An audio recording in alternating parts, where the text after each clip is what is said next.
بسم اللہ الرحمن الرحیم۔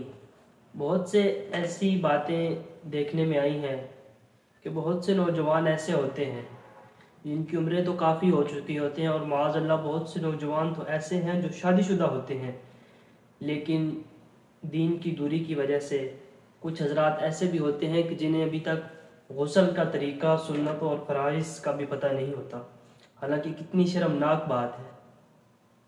لیکن اس میں صرف قصور ان کا نہیں ہے، قصور ان لوگوں کا بھی ہے جنہوں نے ان کو اس بات کی تبلیغ ہی نہیں کی، ان کو پریچ ہی نہیں کیا اس بات میں، ان کو بتایا ہی نہیں ہے کہ یہ بھی اسلام کا بہت بڑا حکم ہے۔ کیونکہ اگر بندے کا جسم ہی ناپاک ہو، بندے کی عبادت قبول نہیں ہوتی۔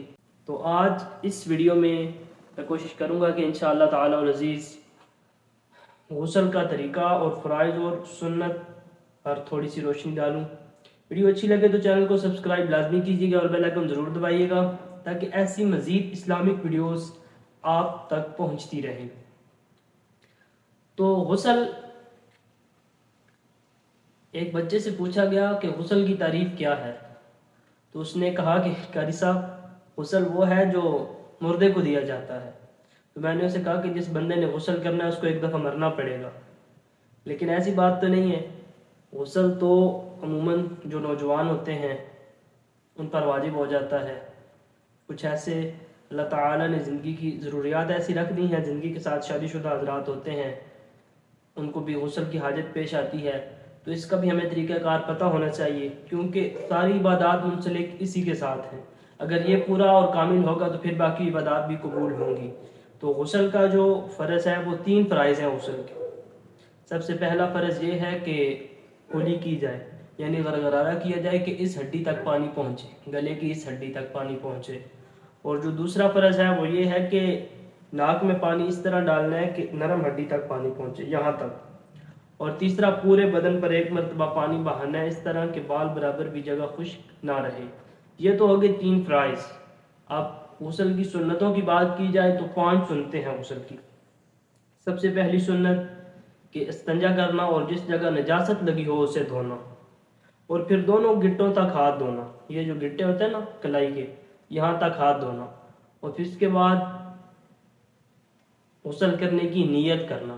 نیت ارادے کا نام ہے، نیت کو عربی میں نہیں ہوتی، جب آپ ارادہ کرتے ہیں تو وہ نیت میں ہی شمار ہو جاتی ہے، لیکن سنت ہے تو بتانا مقصود تھا۔ اور جو سنت نمبر 4 ہے وہ یہ ہے کہ مکمل وضو کر لینا، ٹھیک ہے، یہ غسل کی سنتوں میں آتا ہے کہ مکمل وضو کر لیا جائے۔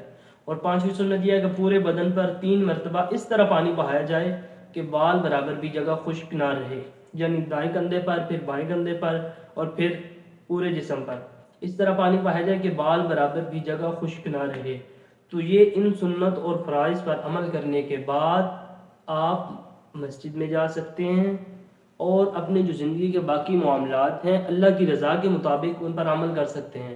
کیونکہ وہ آتا ہے نا قرآن مجید میں بھی کہ جب وہ حضرت عمر نے اپنی بہن کو کہا کہ یہ صحیفے مجھے دو قرآن مجید کے، وہ جو پڑھ رہی تھیں، تو اب حضرت عمر رضی اللہ عنہ نے اسلام قبول کرنے سے پہلے جب ان صحیفوں کو دیکھا تو ان کی بہن نے کیا فرمایا کہ آپ ناپاک ہیں، آپ نے غسل نہیں کیا، پہلے جو ہے غسل کر کے آئیں۔